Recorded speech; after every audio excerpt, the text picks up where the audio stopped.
Imagine waking up in a country where hunger, war, and injustice determine everyday life. Millions of people live in poverty, while a small elite rules over the vast Russian Empire.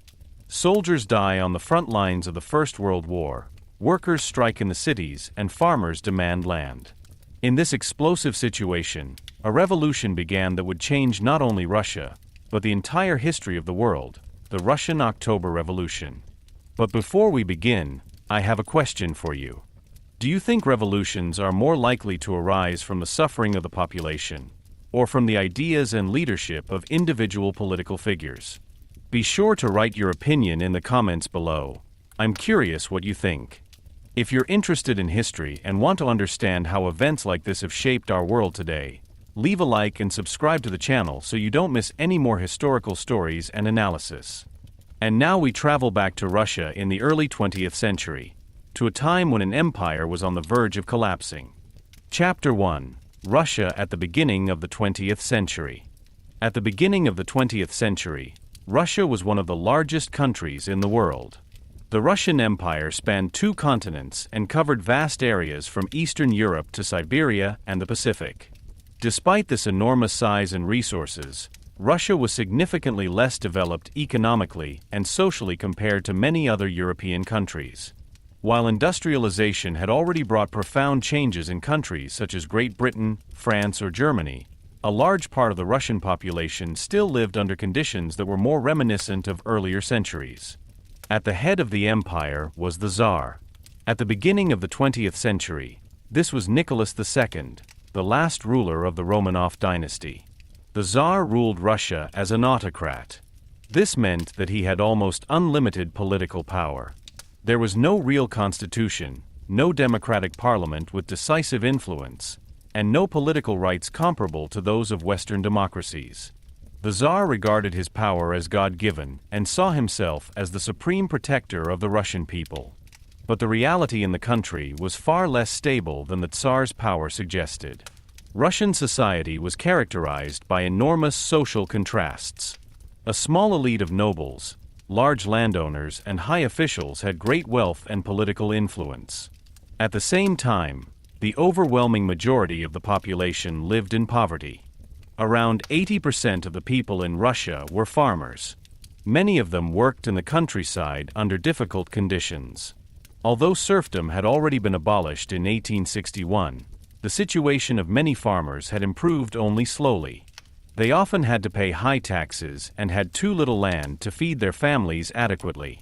In many regions, people lived in simple wooden houses, worked with outdated tools, and were heavily dependent on poor harvests. Periods of hunger were therefore not uncommon. If a harvest turned out badly, it could have catastrophic consequences for entire villages. At the same time, the population of Russia grew rapidly. More and more people had to live on the same limited agricultural land. This led to growing discontent among farmers, who increasingly demanded land reforms. While life in the countryside was characterized by tradition and poverty, new social groups began to develop in the cities. Towards the end of the 19th century, Russia had begun to industrialize more strongly. Factories were built mainly in large cities such as St. Petersburg, Moscow, and in industrial regions of Ukraine and Poland. This industrialization led to many people moving from the countryside to the cities to find work. There they worked in factories, mines, or on railway construction sites. However, the working conditions were often extremely harsh. The working days were long, often 12 hours or more. Safety regulations were scarce, and accidents at work were not uncommon. Wages were also low. Many workers could barely earn enough to feed their families. At the same time, they lived in overcrowded apartments or simple workers' barracks. Entire families often had to share a single room. Diseases spread quickly, and medical care was hardly accessible to many people. This situation led to the development of a growing sense of injustice among the workers. Many began to organize and think about political changes. New political ideas increasingly spread in Russia, especially socialist and Marxist theories that originated in Western Europe. The influence of the German philosopher Karl Marx played an important role in this. His ideas on class struggle and the role of the working class resonated particularly well with young intellectuals and political activists. They argued that Russia's existing social structures were unjust and that the workers and peasants would one day have to take power. These ideas have been taken up by various political groups in Russia. Some wanted to achieve reforms within the existing system, while others wanted a radical revolution. Later, the more radical groups included the Bolsheviks, a faction within the socialist movement that demanded a complete transformation of society.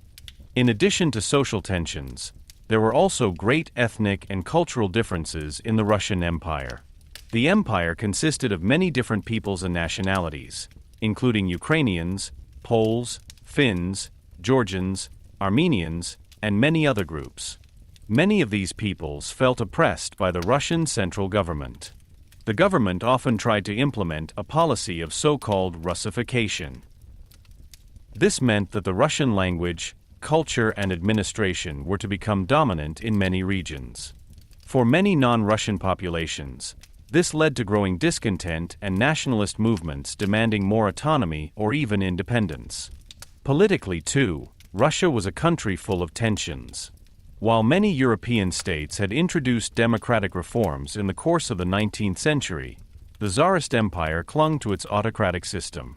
Political parties were banned for a long time, and criticism of the government could have serious consequences. The secret police, known as Okhrana, monitored political activists and tried to suppress opposition movements. Many revolutionaries were arrested, imprisoned, or exiled to Siberia.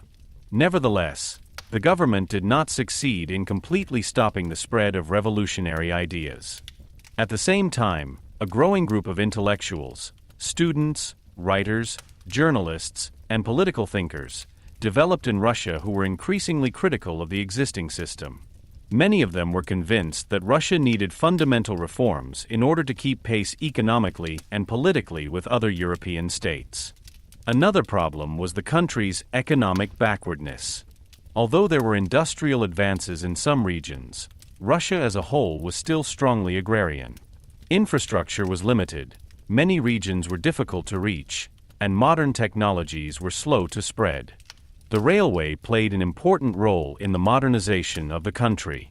The construction of large railway lines, including the famous Trans-Siberian Railway, was intended to bridge the vast distances of the empire and promote economic development. Nevertheless, the difference between Russia and Europe's leading industrial nations remained large. There were also different views within the government on how Russia should develop. Some politicians wanted to implement cautious reforms to promote economic progress and reduce social tensions. Others adhered to the traditional autocratic order and considered reforms dangerous. These tensions between reform and tradition shaped the political atmosphere in Russia at the turn of the century. Many people felt that the country was at a turning point. The old order seemed less and less able to cope with the challenges of the modern world. This became particularly clear when Russia became increasingly involved in international conflicts. Military defeats and economic crises exacerbated the already existing problems in the country. Many people began to lose confidence in the Tsar's leadership. At the same time, the idea of fundamental political change gained more and more supporters. Workers demanded better working conditions, farmers demanded more land, and intellectuals discussed new political systems. Russia became a country where different social groups faced each other with very different expectations and hopes. These tensions formed the background for the events that would eventually lead to the revolution. But before the famous October Revolution of 1917 occurred, Russia first had to go through a series of crises that continued to shake the foundations of the Tsarist Empire. The beginning of the 20th century was therefore a time of growing uncertainty, but also of growing political activity. In the factories, universities, and even in the villages, people began to think about what the future of Russia should look like. At that time, many could not have imagined that only a few years later a revolution would overthrow the centuries-old Tsarist Empire. But the conditions for these dramatic changes were already in place. Russia was at the beginning of a century that was to fundamentally change its history. The social tensions, political conflicts, and economic problems that had built up over decades provided the explosive foundation for the events that would soon follow. Chapter 2: The Reign of Tsar Nicholas II. When Nicholas II ascended the Russian throne in 1894, he inherited one of the largest empires in the world. The Russian Empire stretched over vast distances, from the borders of Central Europe to the Pacific. Millions of people lived under his rule, different in language, culture, and way of life. But despite this enormous size and importance, the empire was politically organized in a surprisingly old-fashioned way. While many European states had already established parliaments, constitutions, and political parties, Russia remained an autocracy, a state in which the Tsar had almost unlimited power. Nicholas II was the son of Alexander III, a ruler who firmly believed in the idea of absolute monarchy. Alexander III had always conveyed to his son that the power of the Tsar was indivisible and that any form of political participation posed a danger to the empire. When Nicholas II finally became Tsar himself, he largely adopted these convictions. Although he personally seemed rather calm, reserved, and sometimes insecure, he adhered to the principle that the Tsar alone must be the highest authority in the state. Early on, however, it became apparent that Nicholas II was only partially prepared for the enormous challenges associated with ruling such a vast and complex empire. Many contemporaries described him as friendly, polite, and dutiful, but not as a strong political leader. Decisions were often difficult for him, and he relied heavily on advisors or on the traditions of the monarchy. At the beginning of his rule, Russia was already a country full of tensions. Economic development was uneven, social conflicts increased, and many people demanded political reforms. Nevertheless, Nicholas II believed that Russia's autocratic order must continue to exist. Already in the first years of his rule, representatives of various social groups expressed the desire for a constitution and a parliament with real political powers. But the Tsar reacted negatively. In a famous speech, he declared that demands for political participation were senseless dreams. For many reform advocates, this statement was a clear sign that the new Tsar was not willing to fundamentally change Russia's political system. While the political situation slowly came to a head, the social situation of many people in the country also deteriorated. Industrialization brought economic growth, but at the same time new social problems arose. Factory workers worked in extreme conditions, while many farmers continued to suffer from poverty and lack of land. This discontent led to growing political activity. Workers organized strikes, students protested against the government, and revolutionary groups began to network more closely. Many of these movements were influenced by socialist ideas, which began to spread increasingly in Russia from the late 19th century onwards. The government responded to these developments with a mixture of repression and limited attempts at reform. An important role was played by the secret police, the Okhrana, which monitored political opponents and tried to suppress opposition movements. Activists were arrested, exiled, or closely monitored. But despite these measures, the government has not succeeded in eliminating the discontent in the country. On the contrary, many people began to lose confidence in the Tsar's leadership. A decisive turning point in the early reign of Nicholas II was the Russo-Japanese War. At the beginning of the 20th century, Russia tried to expand its influence in East Asia, especially in the region around Manchuria and Korea. In the process, the empire came into conflict with the emerging Japanese Empire. Many Russian politicians believed that a war against Japan would be easy to win. But this assessment proved to be a serious mistake. Japan had a modern army and navy and was able to achieve several decisive victories. In particular, the defeat of the Russian fleet in the Battle of Tsushima deeply shook the Russian Empire. The military defeats had an enormous impact on the political mood in the country. Many people saw the war as a symbol of the weakness and inefficiency of the Tsarist government.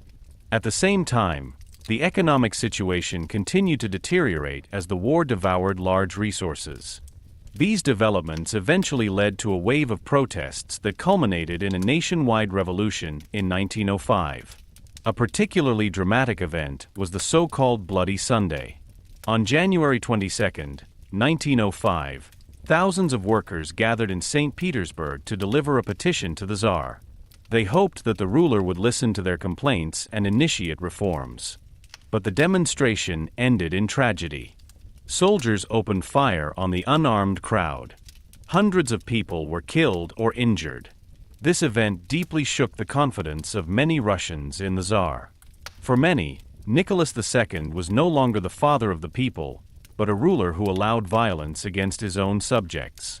In the months following Bloody Sunday, strikes, protests, and riots spread throughout the country. Factories were paralyzed, peasants rebelled against landowners, and so-called Soviets emerged in several cities, workers' and soldiers' councils that made political demands. In view of these massive unrests, Nicholas II was forced to make concessions. In October 1905, he promulgated the so-called October Manifesto. This promised fundamental political reforms, including the introduction of a people's representation, the so-called Duma, as well as certain civil rights. Many people hoped that Russia would now embark on the path to a constitutional monarchy. But this hope was only partially fulfilled. Although the Duma was established, its power remained limited. The Tsar still retained the right to block laws, dissolve parliament, and make important decisions himself. In fact, Nicholas II dissolved several Dumas when their members became too critical of the government. As a result, Parliament increasingly lost credibility. For many reform advocates, it was clear that the political changes did not go far enough.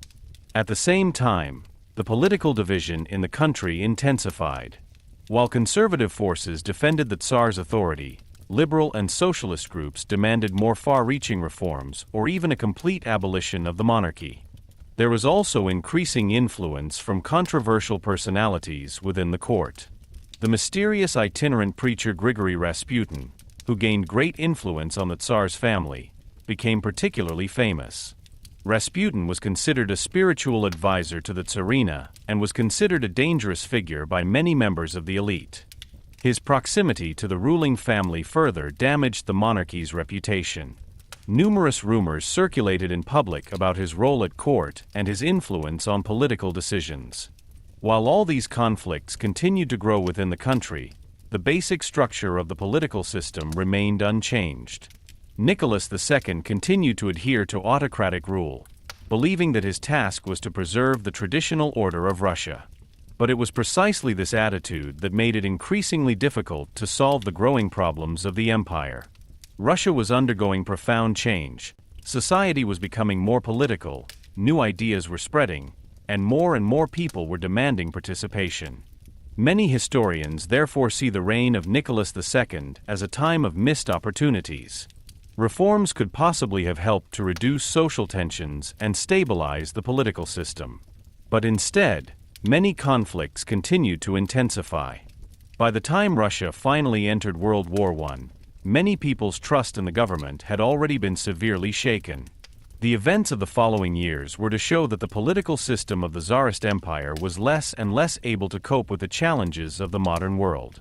Nicholas II's reign was therefore marked by a fundamental contradiction. On the one hand, there was a ruler who firmly believed in the tradition of absolute monarchy. On the other hand, a society developed that increasingly demanded change. This conflict would eventually end in a revolution that not only ended the Romanov dynasty, but fundamentally changed the entire Russian political system. Chapter 3: The Revolution of 1905, a First Uprising. At the beginning of the 20th century, numerous tensions had already built up in the Russian Empire. The economic problems of many farmers, the difficult working conditions of industrial workers, and the political discontent of many intellectuals had created a climate in which protest and criticism became increasingly stronger. But it was only a series of dramatic events that finally led to a nationwide movement that was to be considered the first major uprising against the rule of the Tsar, the Revolution of 1905. The immediate trigger of this crisis was a military conflict far away from the major Russian cities. In 1904, the Russian Empire entered the Russo-Japanese War. This war arose from rivalries for influence in East Asia, especially in the Manchuria region and in Korea. The Russian government had hoped to strengthen its position as a great power through a successful war and possibly also to cover up the growing domestic political tensions. But the reality turned out to be completely different than expected. The Japanese Empire had a modern army and a well-organized navy. In several battles, Japan was able to achieve decisive victories. For Russia, which saw itself as a powerful European superpower, these defeats were a severe shock. In particular, the crushing defeat of the Russian fleet in the Battle of Tsushima shook the confidence of many people in the country's military strength and political leadership. The Russian fleet had been sent thousands of kilometers from the Baltic Sea to East Asia, only to be destroyed there by the Japanese Navy within a few hours. While the war was lost abroad, the situation within the country deteriorated increasingly. The war put a strain on the already fragile economy. Food prices rose, factories struggled with production problems, and many families suffered from the absence of soldiers fighting on the front lines. In the large industrial centers, discontent among workers grew particularly rapidly. Many of them worked under extremely difficult conditions, long working hours, low wages, and hardly any social security. Strikes had happened before, but now they took on a new dimension. A decisive moment in the 1905 revolution occurred on January 22, 1905 in St. Petersburg, the then capital of the Russian Empire. On that day, thousands of workers, women, and children gathered to deliver a petition to the Tsar. They hoped that the ruler would listen to their concerns and initiate reforms. The demonstration was organized by an Orthodox priest, Georgy Gapon, who tried to mediate between workers and the government. The petition included demands for better working conditions, a reduction in working hours, higher wages, and political participation. The demonstrators marched peacefully through the streets of the city, carrying icons as well as portraits of the Tsar. Many of them still believed that the Tsar was a benevolent ruler who was only poorly informed by his advisors. But the events of that day were to shake the confidence of many people permanently. As the protesters approached the Winter Palace, they were stopped by soldiers. The government was afraid that an uprising could develop from the large crowd. Finally, the soldiers opened fire on the unarmed demonstrators. This event later went down in history as Bloody Sunday. Hundreds of people were killed or injured. For many Russians, this moment was a dramatic turning point. The idea of the Tsar as the father of the people collapsed. News of the massacre spread quickly throughout the Reich. There were protests, strikes, and demonstrations in many cities. Workers paralyzed factories, students took to the streets, and peasants began to rebel against landowners. The emergence of new political organizations was particularly important. So-called Soviets were formed in several cities, councils of workers and soldiers to represent their interests. One of the best known was the St. Petersburg Soviet, which played a central role in the political discussions of the time. These Soviets were a new form of political organization. They consisted of elected representatives of the workers and tried to coordinate strikes and formulate political demands. For many people, they offered an opportunity to actively participate in political life for the first time. As the protest movement grew, the government came under increasing pressure. There were riots throughout the country. Railways were blocked, factories shut down, and administrative facilities attacked. There was also dissatisfaction in the army. Some soldiers sympathized with the demands of the workers and peasants. A particularly well-known example was the mutiny on the warship battleship Potemkin, in which sailors rebelled against their officers. The Tsar's government was now faced with a difficult decision. On the one hand, it wanted to preserve its authority and not allow any fundamental political changes. On the other hand, it became increasingly clear that the situation could get out of control. In the end, Nicholas II decided to at least partially respond to the demands of the protest movement. In October 1905, he promulgated the so-called October Manifesto. This manifesto promised several important reforms. This included the introduction of civil rights such as freedom of expression, freedom of assembly, and freedom of religion. In addition, a parliament, the Duma, was to be created, which was to be involved in legislation. For many people in the country, this was a significant step. For the first time in Russia's history, there was to be a form of political representation in which different social groups could participate. After the announcement of the October Manifesto, the situation calmed down somewhat at first. Many moderate political groups were willing to work with the government and hope for further reforms. But not everyone was satisfied. Radical revolutionaries believed that the reforms did not go far enough. They wanted a complete abolition of the monarchy and a fundamental transformation of society. The government itself was also not fully prepared to share power. Although the Duma was established, the Tsar retained many crucial powers. He could block laws, dissolve parliament, and make important political decisions himself. In the years that followed, it became clear that the revolution of 1905 had brought important changes, but did not completely solve the fundamental problems of the country. Several Dumas were dissolved when their members became too critical of the government. Nevertheless, the revolution of 1905 had great historical significance. For the first time, it clearly showed how strong the discontent in the country had become. Millions of people had taken part in strikes, demonstrations, and political discussions. In addition, many political parties and movements emerged during this period, which would later play an important role in Russian history. Liberals, socialists, nationalists, and many other groups tried to develop their ideas about the future of Russia. Another important effect was that the idea of political participation had now reached large parts of the population. Workers, peasants, and soldiers had seen that collective action could actually force change. Even though the revolution of 1905 did not ultimately lead to the overthrow of the monarchy, it had permanently changed Russia's political system. The Tsar's authority had been weakened, and the confidence of many people in the existing order had been shaken. Many historians therefore regard the events of 1905 as a kind of dress rehearsal for the later revolutions of 1917. The social conflicts, political movements, and organizational structures that were developing at that time were to play a decisive role in the years to come. After 1905, Russia was no longer the same country as before. Although the monarchy remained, a mixture of hope, frustration, and revolutionary ideas continued to grow under the surface. These tensions were to increase further in the years that followed, especially when Russia was once again drawn into a major war. The First World War would push the country to its limits and ultimately accelerate the final collapse of the Tsarist Empire.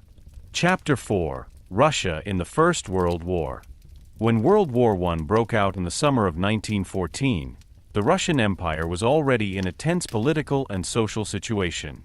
The events of the Revolution of 1905 had shown how great the discontent was in many parts of the population. Although the Tsar had introduced some reforms, many fundamental problems remained. The economic situation was difficult, political tensions persisted, and many people's trust in the government was already shaken.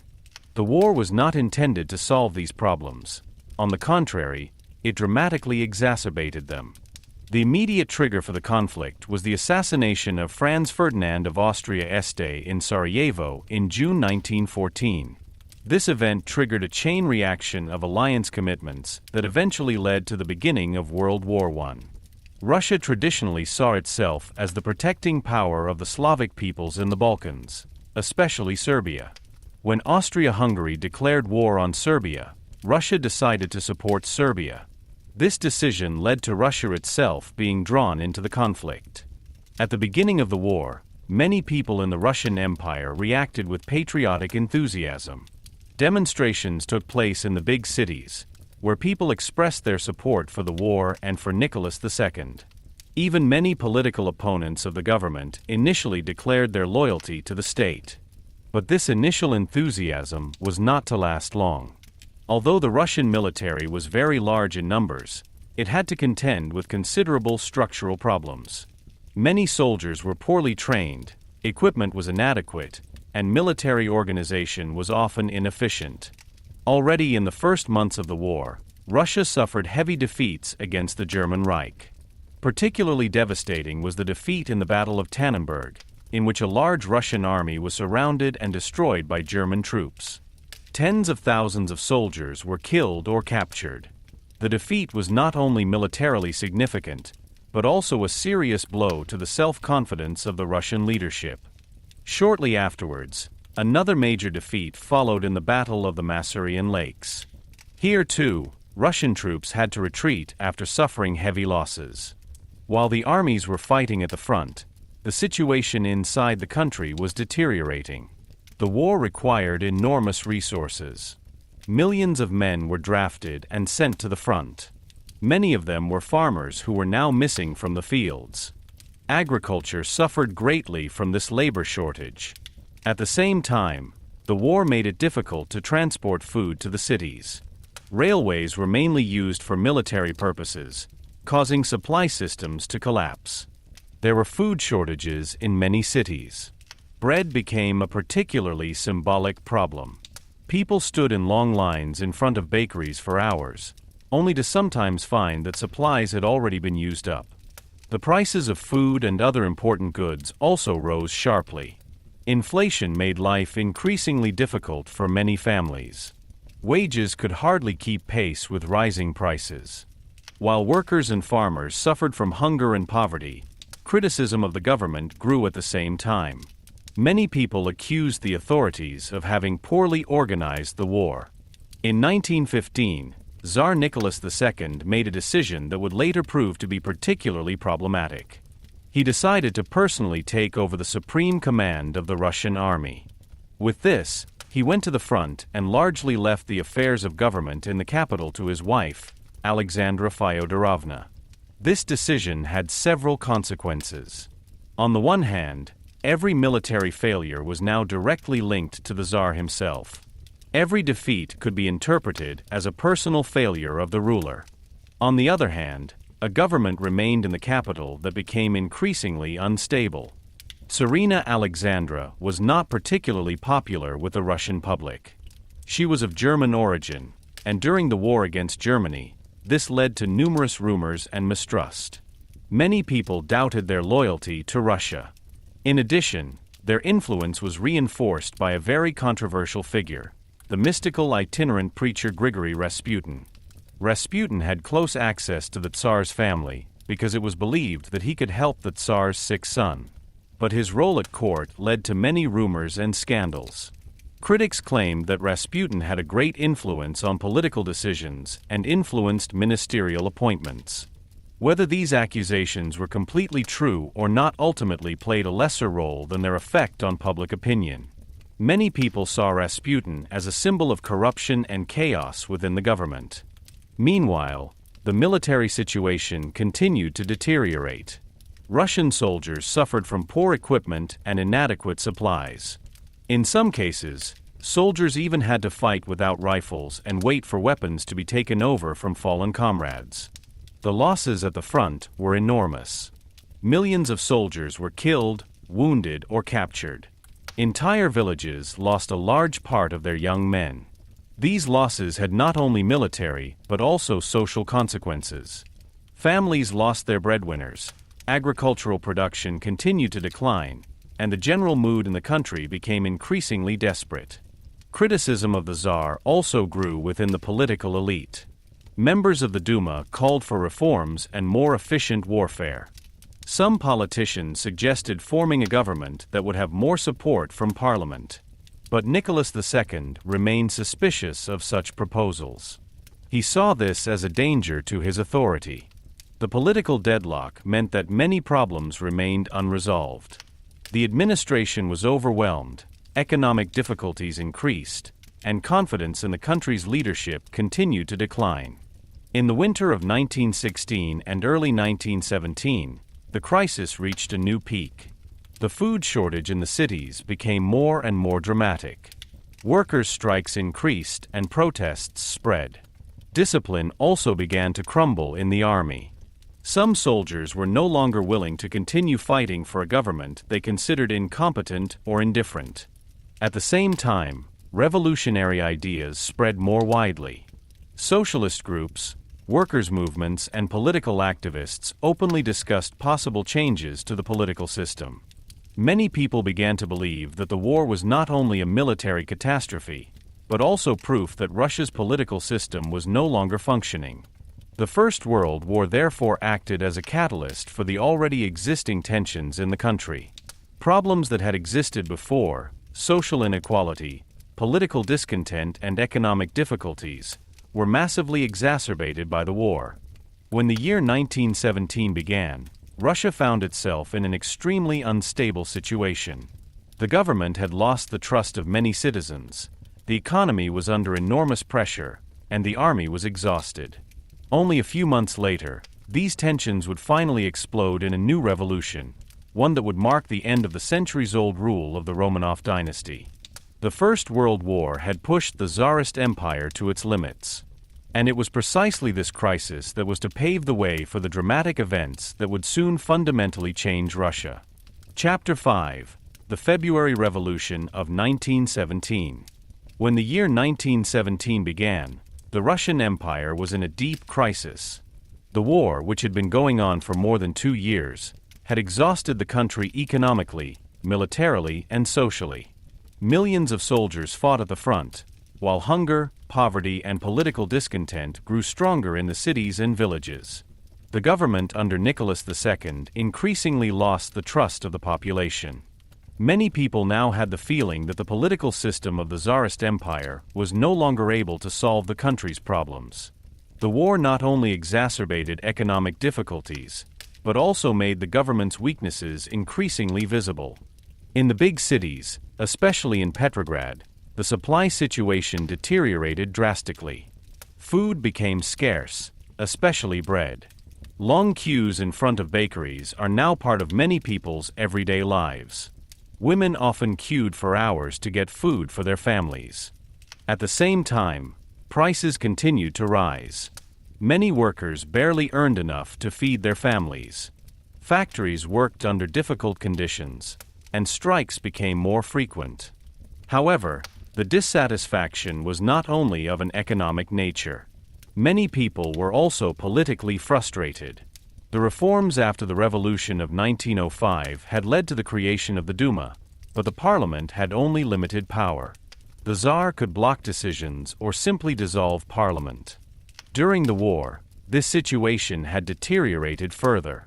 Political decisions seem increasingly chaotic and inefficient.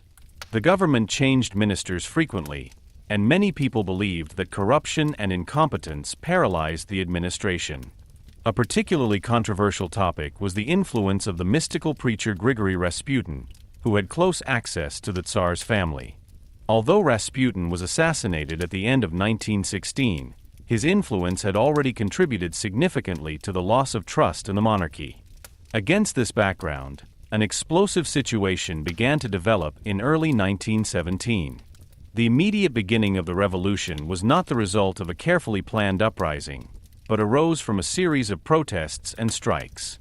On February 23, 1917, according to the Julian calendar used in Russia at the time, thousands of women took to the streets of Petrograd to protest against food shortages.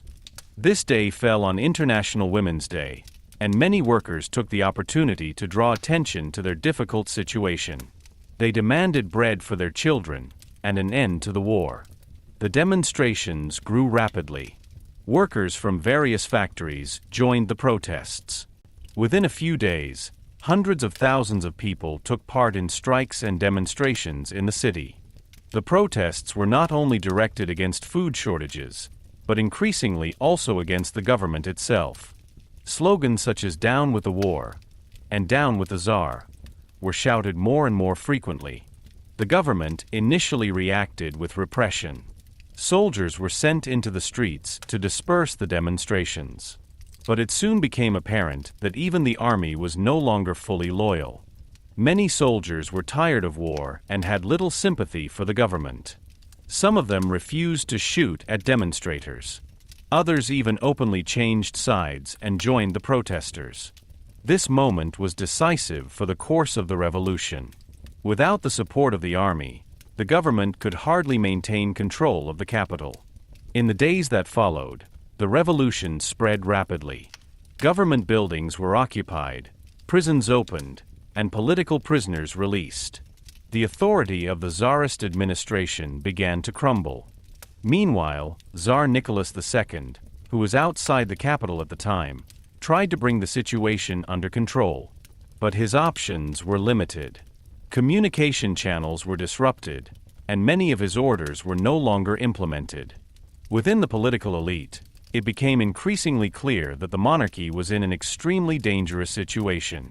Some members of the Duma began to discuss how to form a new government. Eventually, several deputies of the Duma decided to form a provisional committee to restore political order. This committee later developed into the Provisional Government of Russia. At the same time, another political institution emerged, the Petrograd Soviet. This council consisted of representatives of workers and soldiers and quickly gained great influence. This created an unusual political situation. In Petrograd, there were now two centers of power at the same time, the Provisional Government and the Soviet. This system was later often referred to as dual power. Meanwhile, the situation for the Tsar continued to escalate. Many army generals concluded that Nicholas II was no longer able to stabilize the country. On March 2, 1917, the Tsar finally made a historic decision. He declared his abdication from the throne. This decision ended the more than 300 years of rule of the Romanov dynasty. Members of this family had ruled Russia since 1613. Nicholas II initially tried to hand over the throne to his brother, but he also refused the crown. This effectively made Russia a state without a monarchy. For many people, this moment was an incredible turning point. Just a few days earlier, hardly anyone had expected the Tsarist Empire to collapse so suddenly. In the streets of Petrograd, there was a mixture of enthusiasm, hope, and uncertainty. Many people believed that a new era of freedom would now begin. The Provisional Government announced several reforms, including the release of political prisoners, the abolition of censorship, and the introduction of basic civil rights. In addition, the government promised to convene a constituent assembly later to decide on Russia's future political order. But despite these reforms, many problems remained unsolved. The war continued. The new government decided to keep Russia in World War I, despite many people calling for an immediate end to the conflict. The economic situation did not improve immediately either. Food shortages, inflation, and social tensions remained. At the same time, the Petrograd Soviet was gaining more and more influence. Workers and soldiers often trusted the Soviets rather than the Provisional Government. This situation led to political instability that continued to shake the country. The February Revolution had overthrown the Tsarist Empire, but it had not yet created a stable new order. Many people continued to hope for far-reaching changes, land reforms, better working conditions, and an end to the war. But different political groups had very different ideas about what the future of Russia should look like. Liberal politicians wanted to build a democratic republic. Socialists demanded more radical changes. Revolutionary groups believed that power should pass entirely to workers' and soldiers' councils. In this situation, political tension continued to grow. The February Revolution had ended a centuries-old monarchy. But at the same time, it had opened a period of uncertainty in which Russia's future was completely open. In the coming months, it would become clear that this revolution was only the first step in an even greater political upheaval. The events of 1917 had only just begun. Chapter 6: The Provisional Government.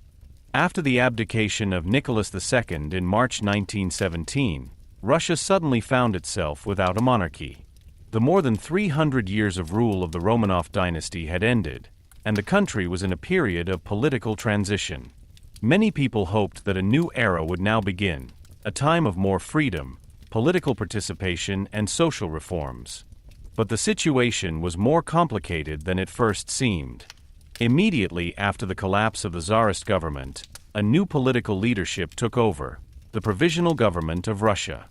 This government was formed mainly by liberal politicians from the former Duma. Their goal was to first stabilize the country and later organize democratic elections. The government saw itself as a transitional government that was to lead Russia to a constituent assembly. This assembly was later to decide which form of government Russia would receive permanently. The new government was initially headed by Georgy Lvov, a liberal politician who had previously been active in the Duma. Many members of the government belonged to bourgeois parties that sought a parliamentary democracy based on the Western model. In the first days after the revolution, the new government made several decisions that were positively received by the population. Political prisoners were released, press censorship was lifted, and freedom of assembly and expression were introduced. For the first time in Russian history, people were able to discuss politics, form parties, and organize demonstrations relatively freely. Many discriminatory laws against religious and ethnic minorities have also been abolished. These reforms initially caused a wave of enthusiasm. Many people believed that Russia would finally take the path to a modern democracy. But at the same time, an unusual political situation arose. In addition to the Provisional Government, there was a second power structure, the Petrograd Soviet. This council consisted of representatives of workers and soldiers and had a great influence on the population of the capital Petrograd. The Soviet saw itself as the voice of the workers and soldiers and often represented more radical demands than the Provisional Government. This created a political system that was later referred to as dual power. Two different institutions claimed influence on the political future of the country. The Provisional Government formally held state power. It controlled ministries, administration, and diplomatic relations. But the Petrograd Soviet had a great influence on workers, soldiers, and parts of the population. This situation repeatedly led to tensions. A particularly important document in this context was the so-called Order No. 1. This was issued by the Petrograd Soviet and was aimed at the soldiers in the capital. The order stated that soldiers should only follow military orders if they did not contradict the decisions of the Soviet. In addition, soldiers should elect their own committees to represent their interests. For many officers, this was a dramatic turning point. The traditional military hierarchy was considerably weakened as a result. As the political situation became more and more complex, the Provisional Government also had to deal with the practical problems of a country at war. Russia was still in the First World War.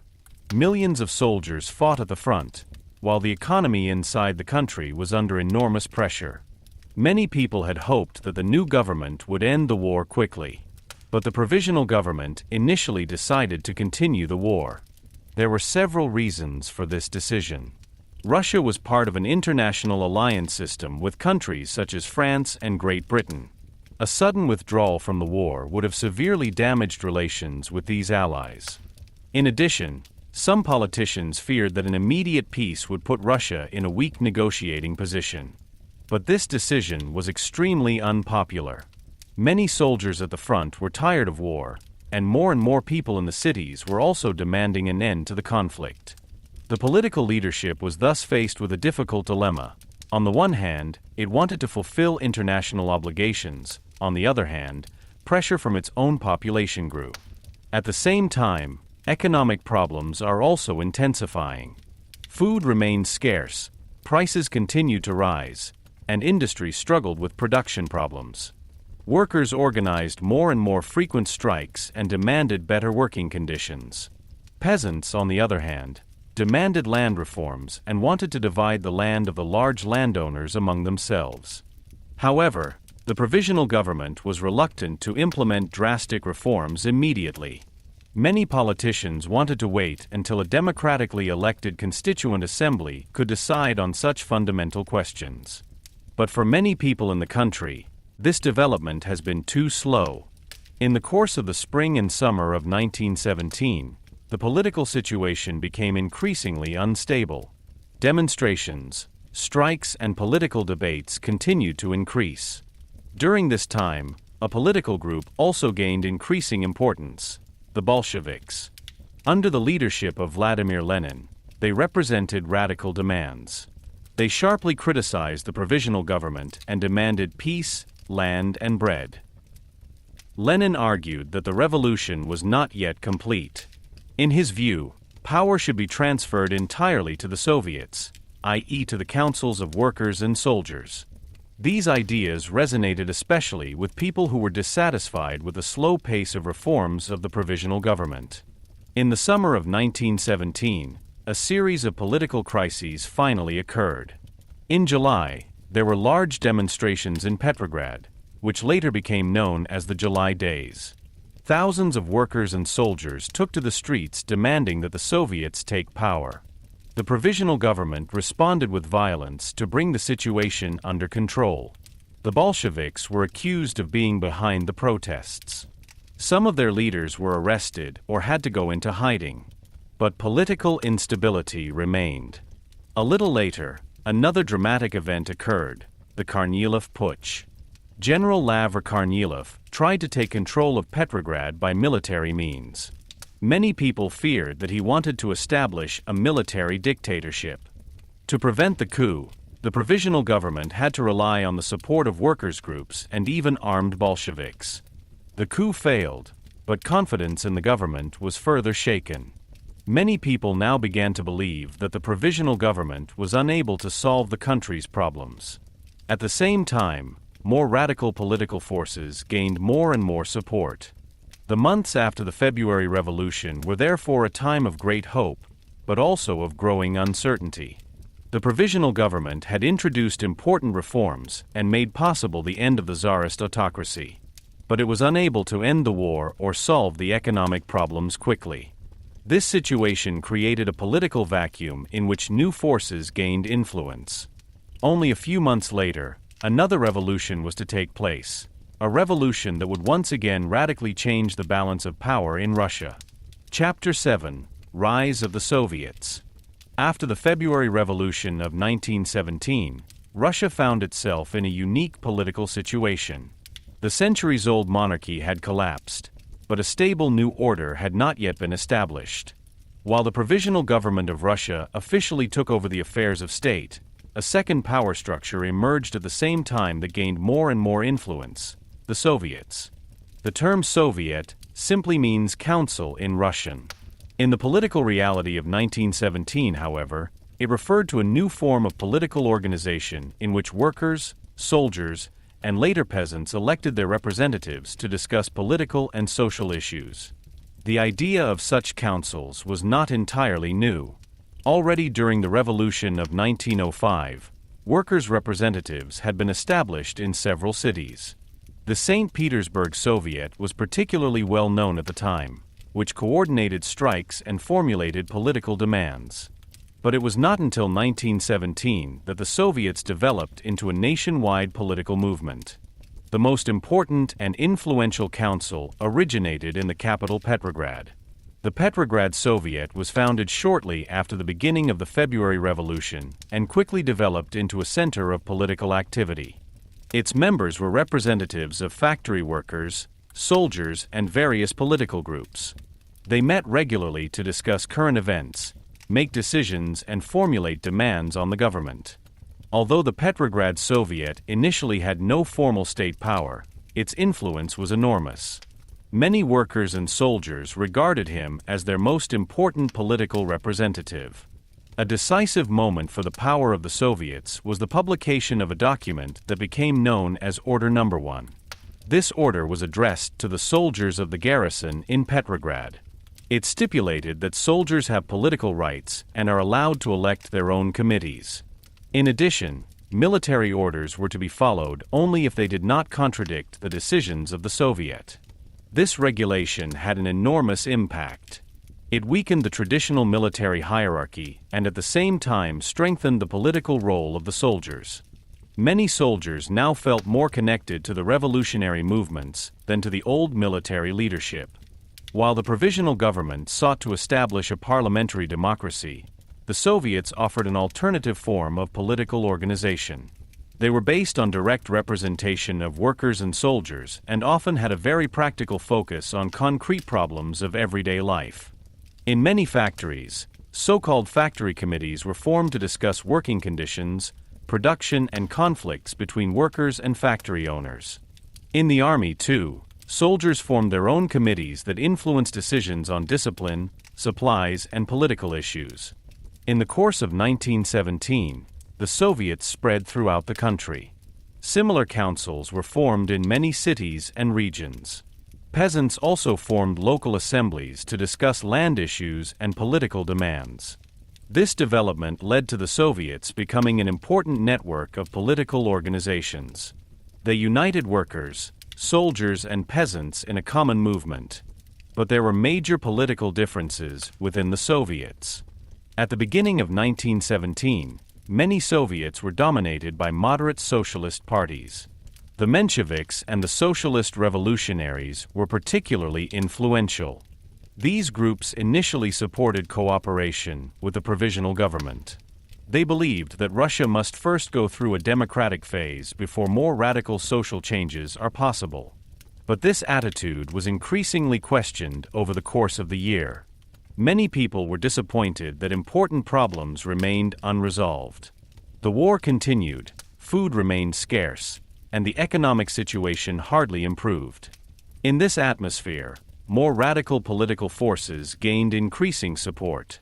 The Bolshevik Party under the leadership of Vladimir Lenin played a particularly important role in this. Lenin returned to Russia from exile in April 1917 and presented a political program that became known as the April Theses. In these theses, Lenin argued that the revolution was not yet complete. In his view, power should be transferred completely to the Soviets. His famous slogan was, "All power to the Soviets." Lenin sharply criticized the Provisional Government.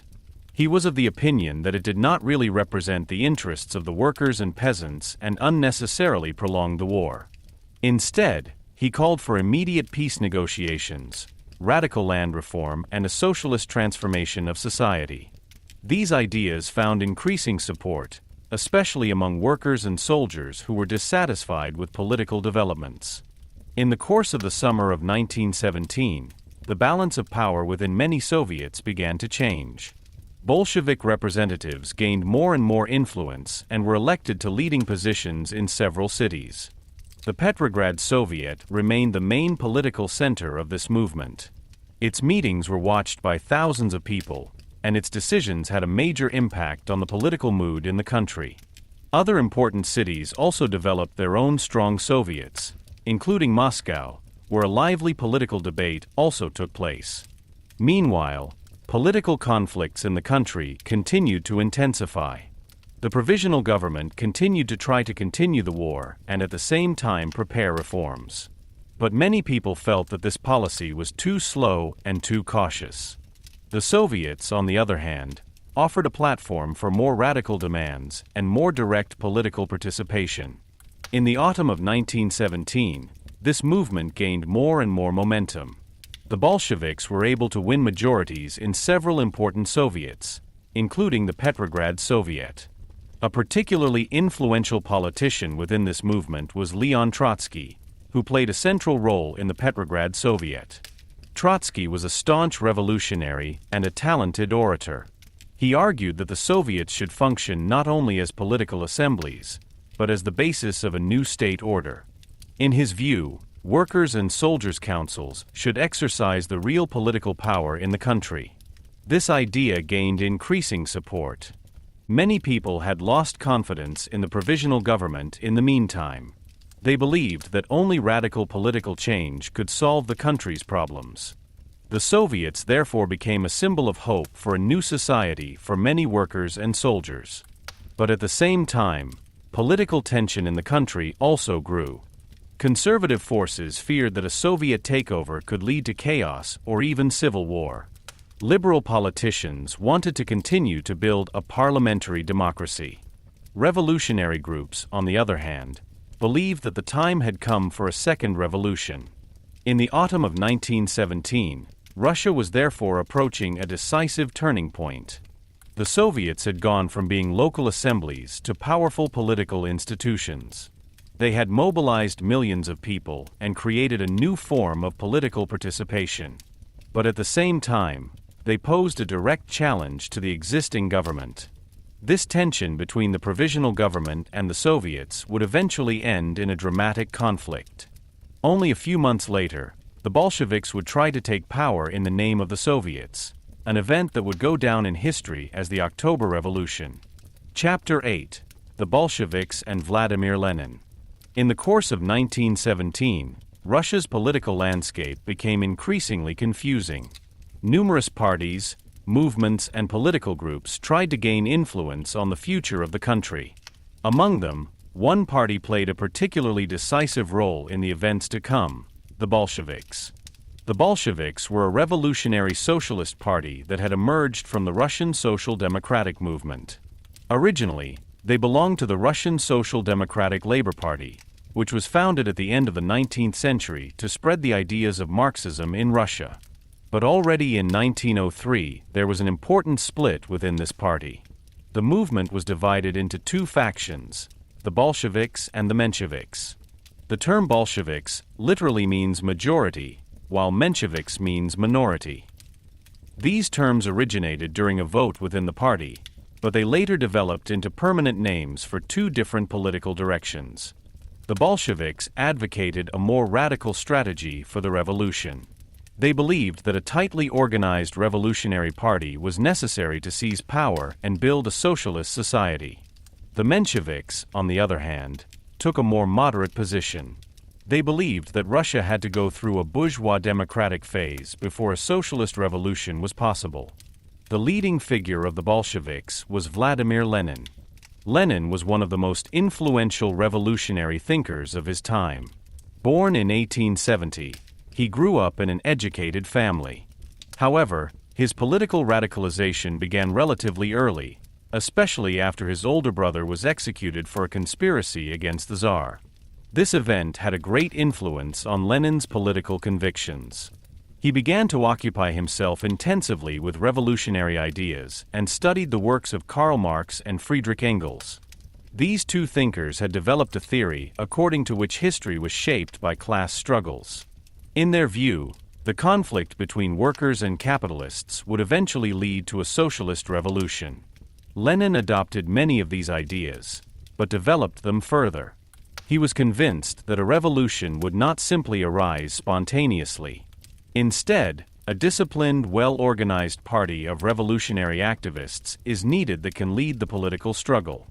He formulated this idea in several political writings. In it, he argued that a so-called vanguard party was necessary to organize the working class and lead the revolution. Due to his political activities, Lenin had to spend many years in exile. The Tsarist government considered him a dangerous revolutionary, and he lived for a long time in various European countries. During these years, he organized political networks, wrote articles, and tried to strengthen the revolutionary movement in Russia. When the monarchy collapsed in February 1917, Lenin was still abroad. But he immediately realized that a historic opportunity was developing in Russia. With the support of the German Reich, which hoped to destabilize Russia politically, Lenin was able to return to Russia in April 1917. His return to Petrograd became a symbolic moment of the revolution. Shortly after his arrival, Lenin presented a political program that became known as the April Theses. These theses contained several radical demands. Lenin argued that the February Revolution was only the first step. In his view, a second revolution must now follow, in which power should pass completely to the workers' and soldiers' councils, the Soviets. His slogans were simple and memorable: peace, land, and bread. With these three words, he summarized central demands that moved many people in Russia. Peace meant an immediate end to the First World War, which had cost millions of lives. Land referred to the farmers' demand for a redistribution of land that had previously belonged to large landowners. Bread symbolized the economic problems of the cities, where many people suffered from food shortages. Lenin's program was much more radical than the policy of the Provisional Government of Russia. While the government was trying to establish a parliamentary democracy and continue the war, Lenin called for an immediate socialist revolution. At the beginning, his ideas were viewed skeptically even within the Bolsheviks. Some party members considered his proposals too extreme or unrealistic. But over the next few months, Lenin's positions gained more and more support. The political situation in the country continued to deteriorate. The war continued, economic problems increased, and many people lost confidence in the Provisional Government. The Bolsheviks made clever use of this discontent. They organized meetings in factories, published newspapers, and gave speeches in public squares. Their messages were often simple and direct, which made them very popular, especially among workers and soldiers. The party newspaper Pravda also played an important role, disseminating political articles and revolutionary ideas. At the same time, the Bolsheviks tried to gain more influence within the Soviets. Representatives of the Bolsheviks were elected in many workers' and soldiers' councils. Their demand all power to the Soviets resonated with many people who were dissatisfied with the existing political situation. In the course of the summer and autumn of 1917, the balance of power within the Russian political landscape increasingly changed in favor of the Bolsheviks. A particularly important ally of Lenin was Leon Trotsky. Trotsky was a talented orator and organizer. He became chairman of the Petrograd Soviet and played a decisive role in the mobilization of workers and soldiers. Under his leadership, the Soviet began to increasingly prepare for possible revolutionary actions. Meanwhile, the political situation became increasingly unstable. Demonstrations, strikes, and political conflicts increased. The authority of the Provisional Government continued to wane. Many people believed that the government was unable to end the war or solve the economic problems. The Bolsheviks, on the other hand, presented themselves as a determined force ready to implement radical changes. Lenin himself was convinced that a unique historical opportunity had arisen. He argued that the Bolsheviks needed to act quickly before other political forces could stabilize the situation. In several secret meetings, he urged the party leadership to prepare an armed revolution. This decision would eventually lead to one of the most important events in modern history. Within a few months, the Bolsheviks had gone from a relatively small political group to a central revolutionary force. Their organization, their clear political messages, and their ability to mobilize popular discontent made them a decisive player in revolutionary Russia.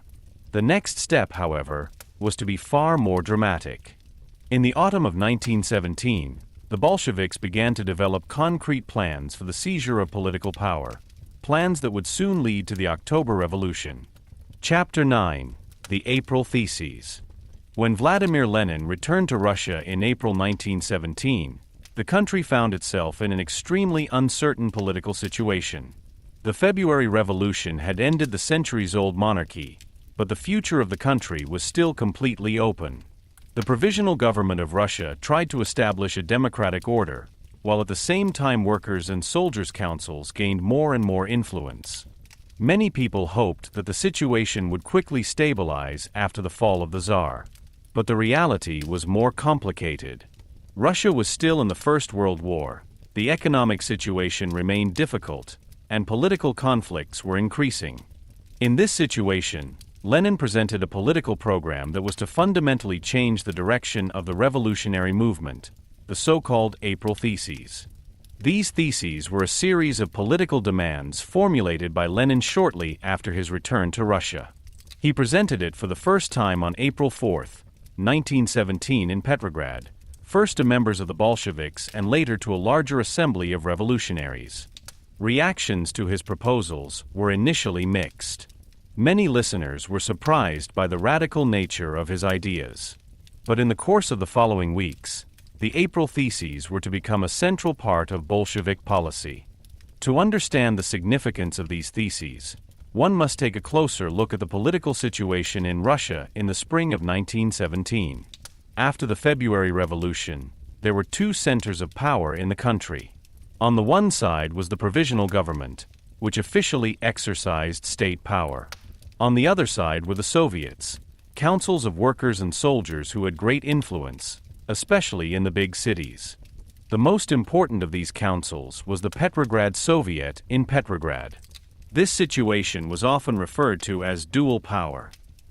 Both institutions existed at the same time and influenced the political development of the country.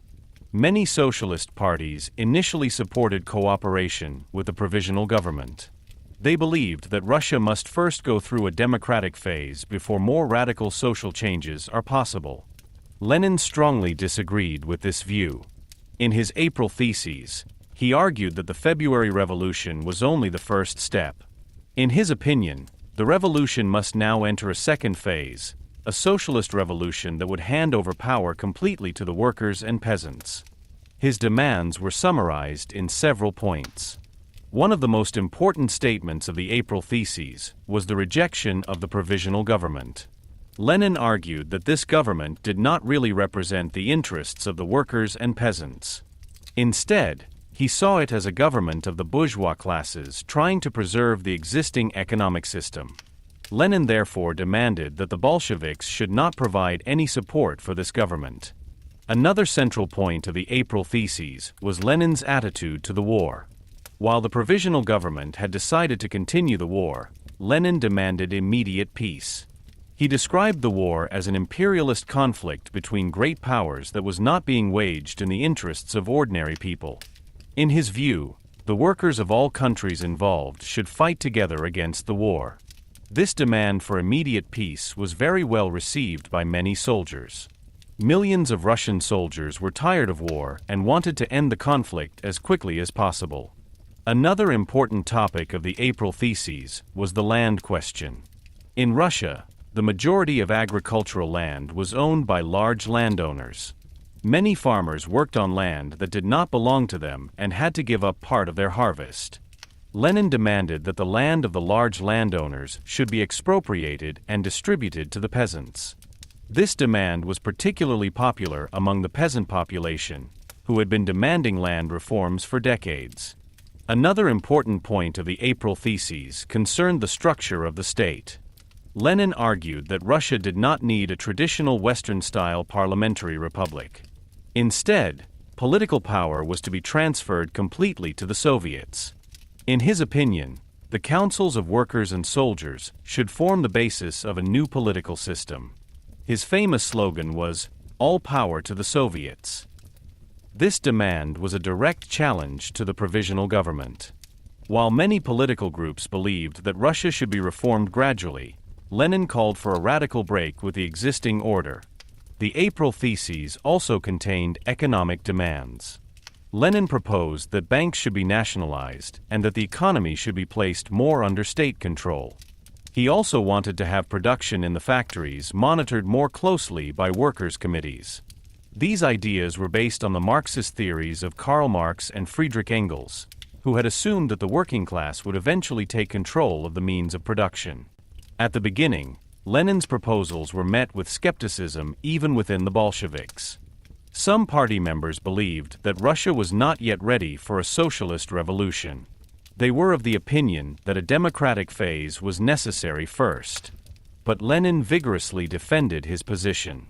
In speeches, articles, and political discussions, he tried to convince his party of the need for a second revolution. Over the next few weeks, his position gained increasing support. The political situation in the country became increasingly unstable. The war continued, the economy deteriorated, and many people lost confidence in the Provisional Government. In this atmosphere, Lenin's simple slogans were particularly convincing. Peace, land, and bread became one of the most famous slogans of the Bolsheviks. These three demands summarized the most important problems of many people. Peace promised an end to the war. Land appealed to the hopes of the farmers. Bread symbolized the economic problems of the cities. In the course of the spring and summer of 1917, the Bolshevik movement therefore began to gain more and more supporters.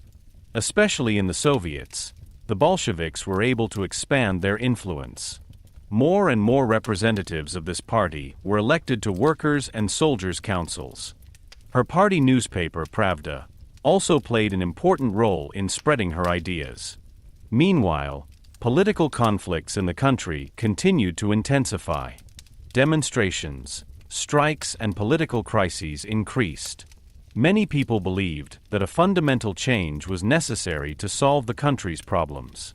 The April theses therefore had an enormous impact on Russia's political development. They gave the Bolshevik movement a clear strategy and a clear political program. Lenin had realized that Russia was in a revolutionary moment. In his opinion, the revolutionary movement had to act quickly to take political power. The ideas of the April Theses therefore became an important step on the way to the October Revolution. What initially appeared to be a radical political manifesto developed into a concrete plan for the seizure of power within a few months. The events of 1917 were moving faster and faster towards a decisive turning point. Chapter 10: Political Crises in the Summer of 1917. After the publication of the April Theses by Vladimir Lenin, the political situation in Russia began to change faster and faster. Tensions between the Provisional Government of Russia, the Soviets, and the various political parties increased significantly in the course of 1917. The summer of this year in particular became a phase of serious political crises that further shook confidence in the government. The central problem remained the war. Russia was still in the First World War, although many people in the country were now calling for an end to the conflict. Millions of soldiers fought at the front, while hunger, inflation, and economic problems increased in the cities. The Provisional Government was therefore under enormous pressure. On the one hand, it wanted to maintain its international alliances and continue the war, but on the other hand, more and more people demanded peace. In June 1917, the government tried to improve the military situation by launching a major offensive. This offensive was supported by Alexander Kerensky, who played an important role in the government at that time. Kerensky was originally a member of socialist parties and had quickly gained influence after the February Revolution. Many people saw him as a charismatic politician who tried to mediate between different political groups. The offensive, which later became known as the Kerensky Offensive, was intended to boost the morale of the army and show that Russia was still capable of acting militarily. But the plan failed. The Russian army was already severely exhausted at that time. Many soldiers were war-weary, poorly equipped, and had little confidence in their military leadership. Initially, the Russian troops achieved some small successes, but soon the offensive collapsed. German and Austro-Hungarian troops launched counterattacks, which led to heavy Russian losses. This defeat had major political consequences. The military catastrophe significantly increased discontent in the country. Many people saw this as proof that the government could not successfully wage the war. Especially in the capital Petrograd, the mood intensified. In July 1917, a series of large demonstrations and protests took place there, which later became known as the July Days. Thousands of workers, soldiers, and sailors took to the streets. Many of them were armed and demanded that the Soviets take political power. The demonstrators shouted slogans such as "All power to the Soviets," a demand that was closely linked to the policies of the Bolsheviks. However, the Bolshevik leadership was initially unsure how to respond to these protests. Some members of the party believed that the moment for a revolution had not yet come. Others saw the demonstrations as an opportunity to overthrow the government. The situation quickly developed into a political crisis. The Provisional Government finally decided to crack down on the demonstrations. Troops were deployed to disperse the protests. Several people were killed or injured, and many activists were arrested. The government accused the Bolsheviks of being behind the protests and preparing a coup d'état. As a result, several leading Bolsheviks were arrested or had to go into hiding. Vladimir Lenin himself temporarily fled into exile in Finland to avoid arrest. The party newspaper Pravda was closed down, and many Bolshevik organizations were put under pressure. For a short time it seemed as if the influence of the Bolsheviks had been greatly weakened. But the political instability in the country remained. After the July Days, Alexander Kerensky finally took over the leadership of the Provisional Government. He tried to form a new political coalition and stabilize the situation in the country. But his government continued to face enormous challenges. The economy remained in a difficult situation. Food shortages and inflation weighed on the population, while strikes and political protests continued to increase. The situation also deteriorated within the army. Many soldiers were increasingly disobedient, deserted, or refused to carry out orders. In this atmosphere, the fear of a political collapse grew. A particularly dramatic event occurred in August 1917. The commander-in-chief of the Russian army, Vladimir Kornilov, began to move troops towards Petrograd. Many observers believed that Kornilov was trying to carry out a military coup d'état. This event later went down in history as the Kornilov Putsch. Kornilov's exact motives are still disputed today. Some historians believe that he actually wanted to establish a military dictatorship to restore order to the country. Others suspect that there may have been misunderstandings between Kornilov and Kerensky. Regardless of the exact background, the movement of the troops caused great fear in Petrograd. Many people feared that the revolution could be reversed and an authoritarian military government established. To stop the coup, the Provisional Government turned to various political groups, including the Bolsheviks. Workers' organizations and Soviets mobilized armed units to prepare for the defense of the capital. Railway workers also played an important role. They prevented the transport of troops and disrupted military communication routes. Eventually, the coup collapsed before Kornilov's troops could reach Petrograd. However, the failed coup had enormous political consequences. Many people now finally lost confidence in the Provisional Government. Kerensky was accused of having poorly controlled the situation. At the same time, the Bolsheviks gained political influence. They were able to present themselves as resolute defenders of the revolution. Their role in mobilizing against the coup gave them new support among workers and soldiers. In the course of the autumn of 1917, the Bolsheviks were therefore able to strengthen their position in many Soviets. Especially in the Petrograd Soviet, they finally won a majority. They have also been able to expand their political support in other important cities such as Moscow. The events of the summer of 1917 had fundamentally changed the political balance in Russia. The Provisional Government was weakened, while more radical political forces gained more and more influence. Many people now believe that only a fundamental change in the political system can solve the country's problems. The Bolsheviks therefore began to develop concrete plans for a revolutionary seizure of power. The summer of 1917 was thus a decisive phase of the Russian Revolution.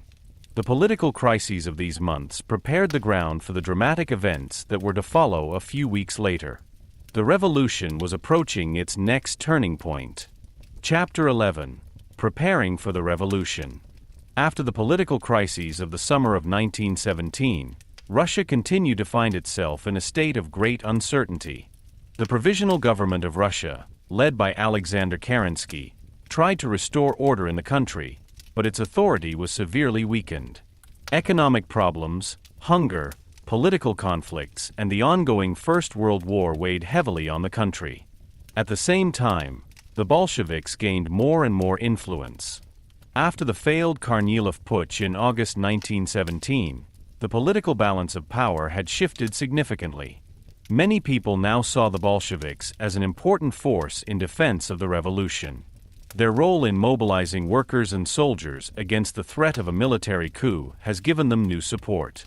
In the weeks that followed, they were able to significantly expand their position in the Soviets. Particularly important was the Petrograd Soviet, which played a central role in the political life of the capital Petrograd. In September 1917, the Bolsheviks succeeded in winning a majority in this important council. Leon Trotsky, one of Vladimir Lenin's most important allies, was elected chairman. Trotsky was an extremely talented speaker and organizer. He played a crucial role in mobilizing the support of workers and soldiers for the Bolshevik movement. Meanwhile, Lenin, who was still in hiding, pushed more and more for an armed revolution. Lenin was convinced that a unique historical opportunity had arisen. The government was weak, many soldiers sympathized with the Soviets, and the Bolsheviks had won majorities in several important councils. In his opinion, this opportunity should not be missed. In several letters and articles, he called on the Bolshevik party leadership to begin preparations for a revolution immediately. But within the party there were initially different opinions. Some leading Bolsheviks, including Lev Kamenev and Grigory Zinoviev, were skeptical. They feared that a revolution that was too early could fail. In their opinion, the Bolsheviks should first wait for the elections to the Constituent Assembly, which were scheduled for later in the year. Lenin strongly opposed this strategy. He argued that the political situation was extremely unstable and that the Bolsheviks had to take the initiative before their opponents became stronger. In the end, he was able to convince the majority of the party leadership. In October 1917, the Central Committee of the Bolsheviks made the decision to prepare for an armed seizure of power. This decision marked a decisive turning point in the history of the revolution. But a revolution required more than just political decisions. It also needed a military organization. Here the Petrograd Soviet played a decisive role. Under the leadership of Leon Trotsky, a new body was created, the Military Revolutionary Committee. This committee was to officially organize the defense of the revolution. In reality, however, it became the central instrument of the Bolsheviks for the preparation of the insurrection. The committee began to organize loyal soldiers, sailors, and workers. Particularly important were the so-called Red Guards, armed groups of workers that had sprung up in many factories. These units were increasingly better organized and trained. Parts of the garrison in Petrograd also supported the Bolsheviks. Many soldiers were war-weary and dissatisfied with the Provisional Government. In addition, the sailors of the Kronstadt played an important role. The sailors of Kronstadt were considered particularly revolutionary and were prepared to support the Bolsheviks militarily. While these military preparations were underway, the Bolsheviks also used political and propaganda strategies. Their slogans continued to be simple and effective: peace, land and bread, and all power to the Soviets. These messages were particularly well received by workers and soldiers. The party newspaper Pravda played an important role in this. It spread Bolshevik ideas and criticized the policies of the Provisional Government. At the same time, the government situation continued to deteriorate. The economic crisis remained unresolved. Food was scarce, prices rose, and strikes increased. The war also continued to weigh heavily on the country. Kerensky's government tried to implement political reforms, but it lost more and more support. Many people now believed that the government was unable to solve the country's problems. Meanwhile, the Bolsheviks worked more and more intensively on their revolutionary plans. The Military Revolutionary Committee began to identify strategically important points in Petrograd. These included railway stations, telegraph stations, bridges, government buildings, and military installations. Control of these places was to ensure the success of the revolution at the decisive moment. The preparations were carefully organized. Orders were transmitted secretly, loyal units were positioned, and weapons were distributed. At the same time, the Bolsheviks tried to keep their plans secret for as long as possible. Lenin himself secretly returned to Petrograd in October to personally supervise the final preparations. He was convinced that the time had come for the insurrection. The political situation continued to escalate. The Provisional Government knew that the Bolsheviks were growing stronger, but it may have underestimated the determination of its opponents. Some members of the government believed that the Bolsheviks were merely engaged in political propaganda and were not planning a serious uprising. This miscalculation was soon to prove fatal. While the government continued to try to stabilize the country, the Bolsheviks were already preparing for the seizure of power.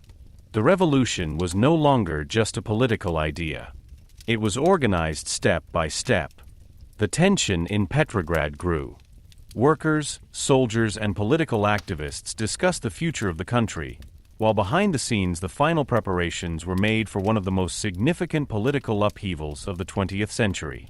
The Bolsheviks were ready. The moment of decision was approaching. Chapter 12: The October Revolution. In the autumn of 1917, the political crisis in Russia reached its peak. The Provisional Government of Russia, under the leadership of Alexander Kerensky, lost more and more support. The war continued, the economic situation remained difficult, and many people had lost confidence in the government.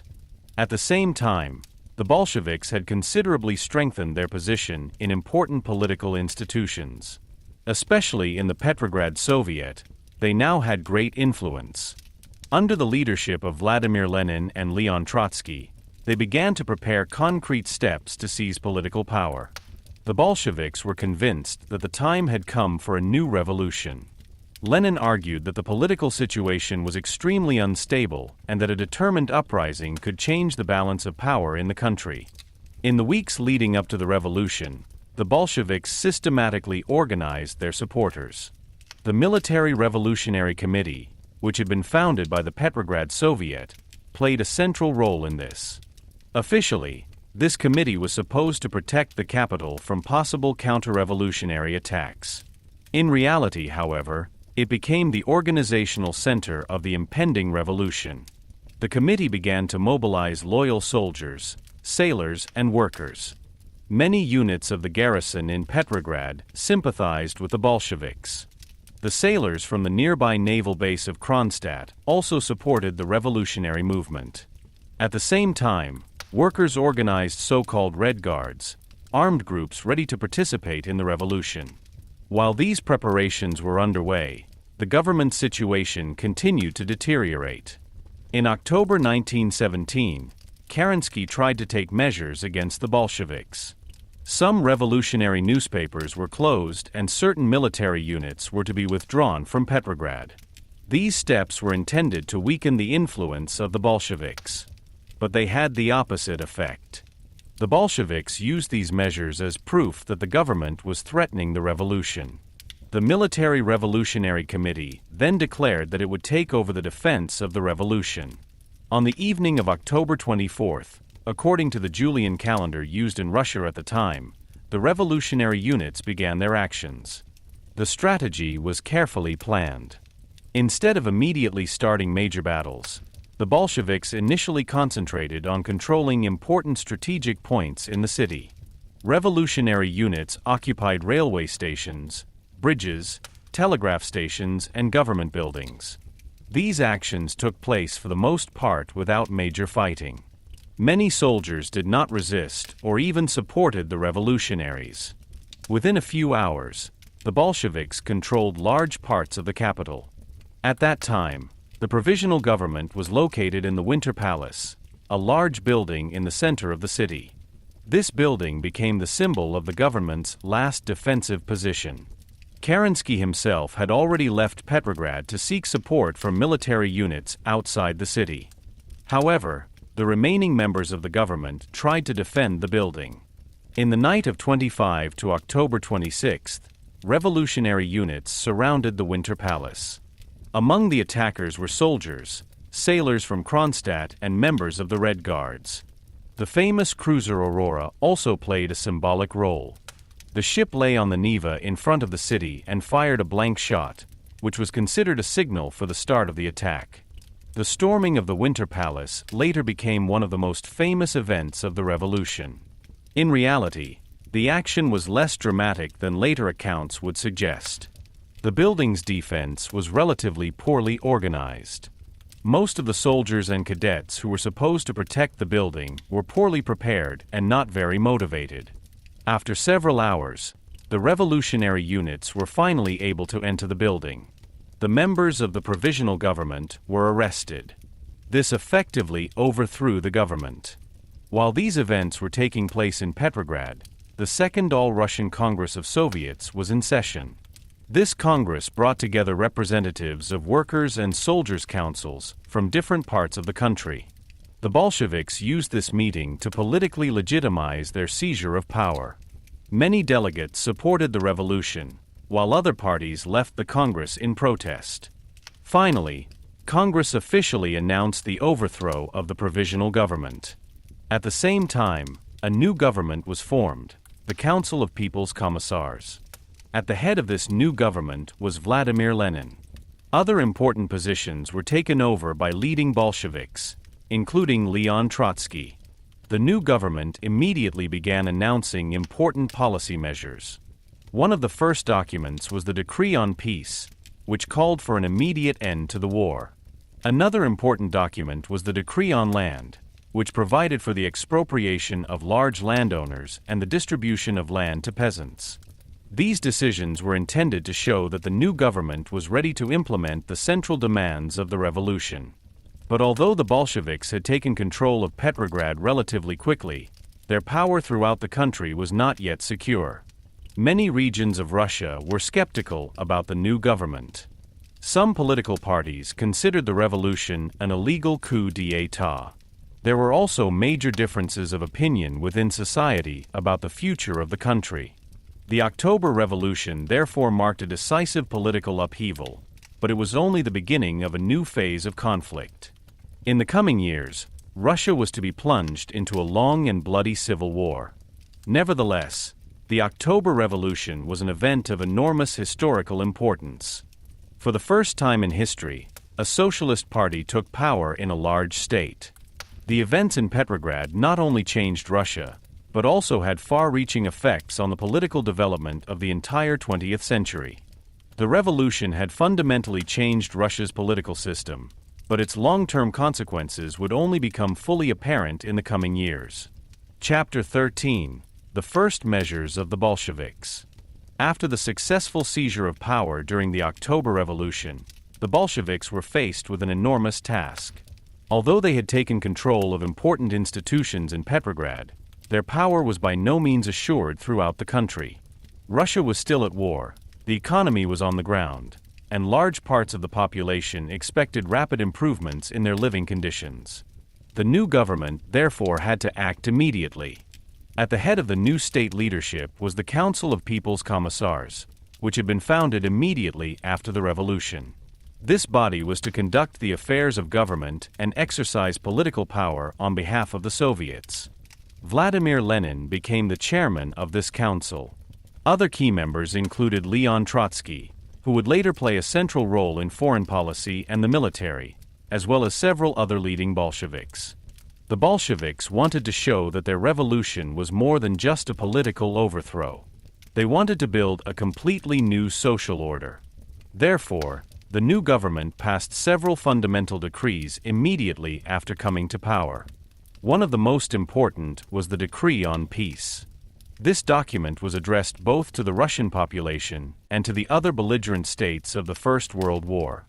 In it, the Bolsheviks demanded an immediate armistice and peace negotiations without territorial claims or compensation. For many people in Russia, this was an extremely popular decision. Millions of soldiers were tired of war, and many people in the cities also demanded an end to the conflict. However, the implementation of this demand was complicated. Russia continued to be at war with Germany and its allies. Peace negotiations therefore had to be organized first. Responsibility for these negotiations was assumed by Leon Trotsky, who at that time became People's Commissar for Foreign Affairs. At the same time, the new government adopted another crucial document, the Decree on Land. This decree took up one of the most important demands of the Russian peasants. Large parts of the agricultural land were owned by nobles, churches, or rich landowners. Many farmers worked on land that did not belong to them.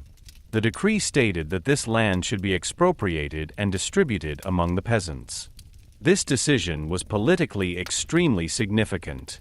Peasants represented a large part of Russia's population, and their support was crucial to the stability of the new government.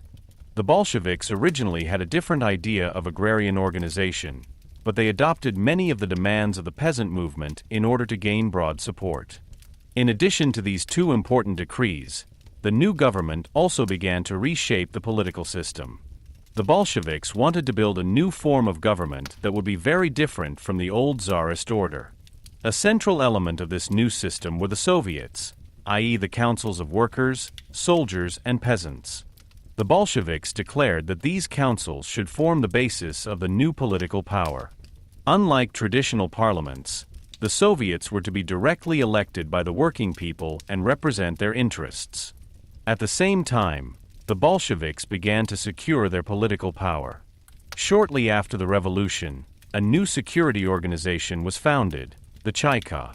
This organization was supposed to take action against so-called counter-revolutionary activities. The leadership of the Cheka was taken over by Felix Dzerzhinsky. The Cheka was given far-reaching powers to prosecute opponents of the new government. In the months that followed, it played an increasingly important role in the implementation of Bolshevik policy. In addition to political changes, the Bolsheviks also began economic reforms. Many factories were placed under state control. Workers' committees were given influence on the organization of production. These measures should align the economy more closely with the needs of the population. But the implementation of these reforms was difficult. Russia continued to be in a severe economic crisis. Production problems, transport disruptions, and a shortage of raw materials made it difficult to rebuild the economy. At the same time, the political situation in the country remained extremely unstable. Not all political groups accepted the Bolsheviks' seizure of power. Liberal parties, conservative forces, and some socialist groups regarded the revolution as an illegitimate coup d'état. Many members of the former political elite also rejected the new government. Another important step taken by the Bolsheviks was the holding of elections to the Russian Constituent Assembly. These elections had already been planned by the Provisional Government, and many people saw them as an important step towards the country's democratic future. The Bolsheviks initially decided to hold the elections. However, the result was disappointing for them. The majority of seats in the assembly went to the Socialist Revolutionaries, a party that had great influence, especially among the peasants. The Bolsheviks received significantly fewer votes than expected. When the assembly met for the first time in January 1918, a conflict arose. The Bolsheviks demanded that the assembly recognize the power of the Soviets. When the majority of MPs refused to accept this demand, the new government dissolved the assembly without further ado. This event marked an important turning point. Many historians consider the dissolution of the Constituent Assembly to be a moment when the Bolsheviks finally decided against a parliamentary system. Instead, they increasingly concentrated political power in the hands of their own party. Meanwhile, the peace negotiations continued. The talks between Russia and the Central Powers took place in the city of Brest-Litovsk. These negotiations eventually led to the Peace of Brest-Litovsk. The treaty ended Russia's participation in World War I, but demanded significant territorial concessions. Russia lost large areas in Eastern Europe. This decision was highly controversial within the Bolshevik leadership. Some politicians believed that the treaty demanded too many sacrifices. But Lenin argued that Russia urgently needed peace to stabilize the revolution. Despite these measures, the political situation in the country remained extremely tense. Many opponents of the Bolsheviks began to organize. Armed groups emerged in various regions to fight against the new government. These developments eventually led to a new conflict that would shake Russia for several years, the Russian Civil War. The first months after the October Revolution were therefore a time of intense change. The Bolsheviks tried to implement their political vision while at the same time having to fight against numerous challenges. The decisions of this early phase were to have a decisive influence on the further course of Russian history. Chapter 14: The Russian Civil War. After the Bolsheviks came to power in the course of the October Revolution, a new and extremely violent phase in Russia's history began. The revolution had overthrown the old government, but it had not immediately stabilized the country. Many political groups, military units, and regional forces rejected the new Bolshevik government. These tensions developed into a protracted conflict that became known as the Russian Civil War. This war was to shake Russia for several years and cause enormous human and economic losses. The main parties to the Civil War were often referred to as Reds and Whites. The Reds were the supporters of the Bolshevik government under the leadership of Vladimir Lenin. They controlled important cities and industrial centers, including Moscow and Petrograd. The Whites, on the other hand, consisted of a very heterogeneous group of opponents of the Bolsheviks. They included former Tsarist officers, conservative politicians, liberals, nationalists, as well as some socialist groups that opposed the Bolshevik seizure of power. However, these groups did not have a unified political program. Some wanted to restore the monarchy, Others strove for a democratic republic. Despite their different goals, they were united above all by one common enemy, the Bolshevik government. Another important factor in the Civil War was the involvement of foreign powers. Several states, including the United Kingdom, France, the United States, and Japan, supported various anti-Bolshevik forces. These countries had several reasons for their intervention. On the one hand, they wanted to prevent the revolutionary ideas of the Bolsheviks from spreading to other countries. On the other hand, they hoped to involve Russia again in the war against the German Reich. But foreign intervention remained limited and ultimately failed to decisively change the course of the Civil War. One of the most important tasks of the Bolshevik government was to build up a powerful army. This task was taken over by Leon Trotsky, who was appointed People's Commissar for the military. Trotsky began building the Red Army, which became the Bolsheviks' main military force. The organization of this army was an enormous challenge.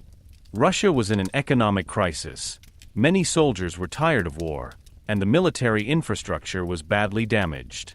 Trotsky therefore relied on a combination of revolutionary motivation and strict military discipline. He also used former officers of the Tsarist army to improve the military organization. At the same time, political commissars were appointed to ensure that the soldiers remained loyal to the Bolshevik government. Meanwhile, the anti-Bolshevik forces were also organizing. White armies emerged in various regions of the country under the leadership of former generals. Among the most famous were Anton Denikin, Alexander Kolchak, and Pyotr Wrangel. At times, these generals controlled large areas outside the main cities. The Civil War therefore developed into a complex conflict with several fronts.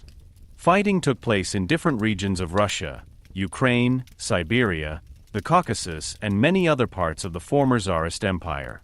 In addition to military fighting, political violence also played a major role. The Bolshevik government used the Cheka to take action against real or perceived opponents. This phase is often referred to as the Red Terror. The Cheka arrested and executed numerous people who were considered counter-revolutionary. But brutal violence also occurred on the side of the anti-Bolshevik forces. In many regions, Bolshevik supporters were persecuted or killed. The Civil War was therefore not only a military conflict, but also a political and social struggle for the future of the country. The economic consequences of the war were devastating. Industrial production collapsed, transport networks were destroyed, and many agricultural regions suffered chaos and violence. In order to ensure the supply of the army and the cities, the Bolshevik government introduced an economic policy known as war communism. This policy involved strong state control over the economy. Private companies were nationalized, trade was severely restricted, and agricultural products were often forcibly confiscated from farmers. These measures were intended to ensure that the army and the cities were supplied with food. But they also led to great dissatisfaction among the population. Many farmers resisted the confiscation of their crops. Uprisings broke out in several regions. At the same time, the cities also suffered from hunger and economic collapse. Despite these difficulties, the Red Army gradually managed to stabilize the military situation. An important advantage of the Bolsheviks was their control over the central regions of Russia. These regions had better rail connections, larger industrial centers, and a higher population density. This allowed them to better coordinate their military forces. The anti-Bolshevik armies, on the other hand, were spread over long distances and had difficulty coordinating their actions. In addition, they lacked a common political program that could win broad support among the population. In the course of 1919 and 1920, the Red Army therefore managed to achieve several decisive military victories. The armies of Alexander Kolchak in Siberia were defeated, as were the troops of Anton Denikin in the south of Russia.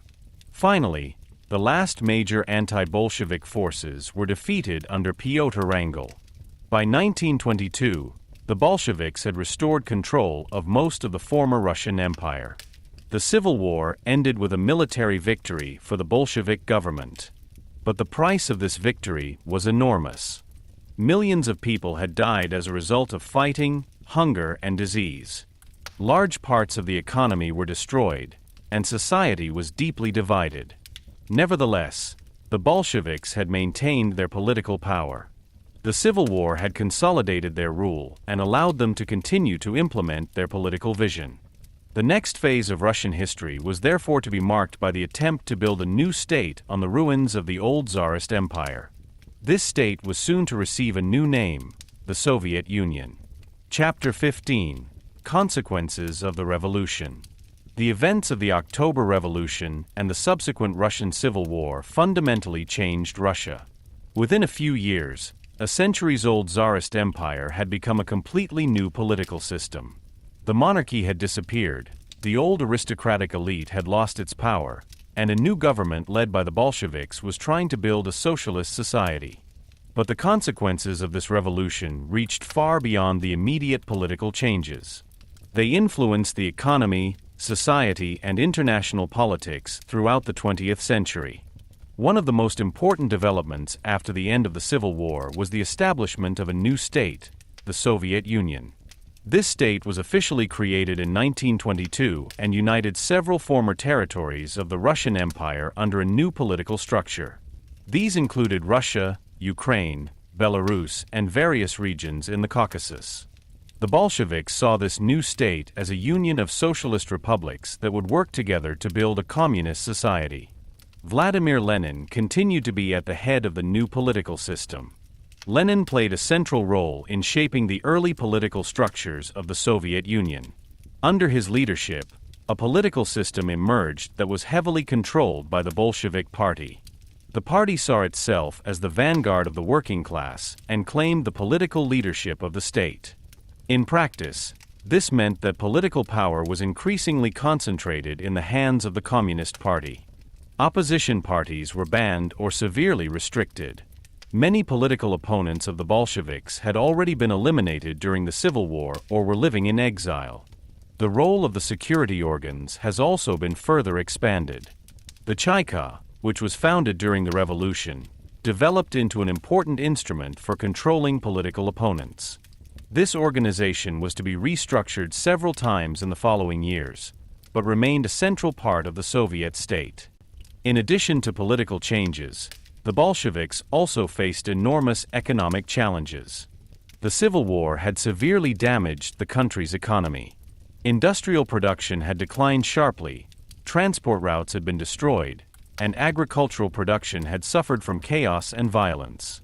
In order to stabilize the economy again, the government first introduced a strict economic policy, which became known as war communism. This policy included a far-reaching nationalization of industry and the confiscation of agricultural products to supply the cities and the army. But these measures led to major problems. Many farmers resisted the forced levy of their crops, and uprisings broke out in several regions. The economic situation also deteriorated in the cities.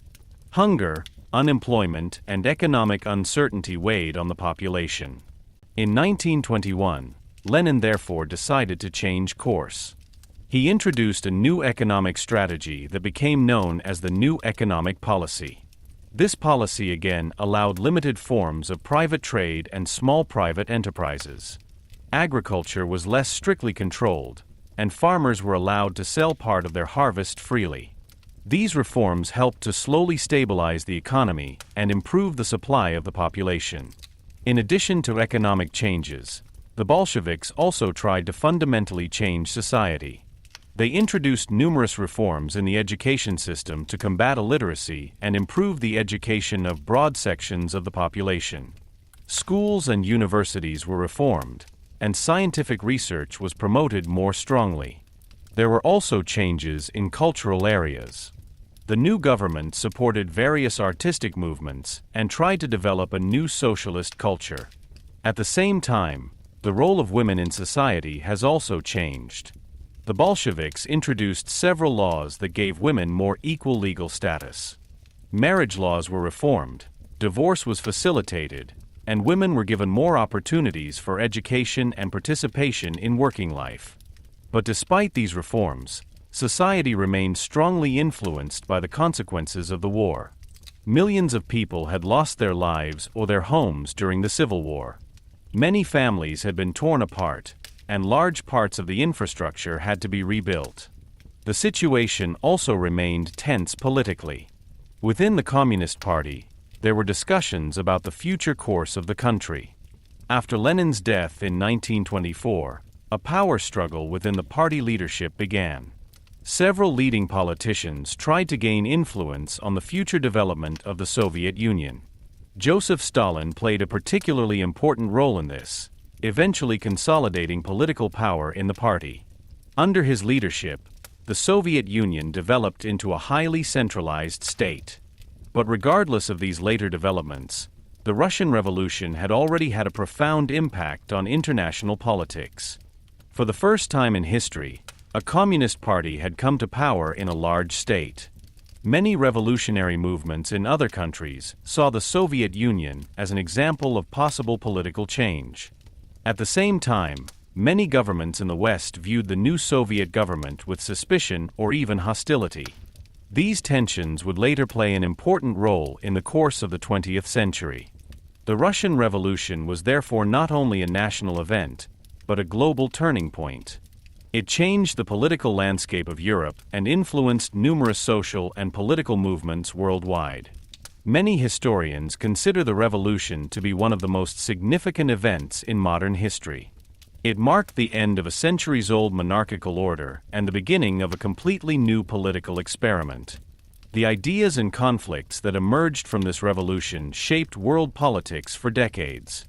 The Russian Revolution began with protests against hunger and war. But its consequences went far beyond that. It fundamentally changed Russia, and left traces that are still visible in the history and politics of the world today.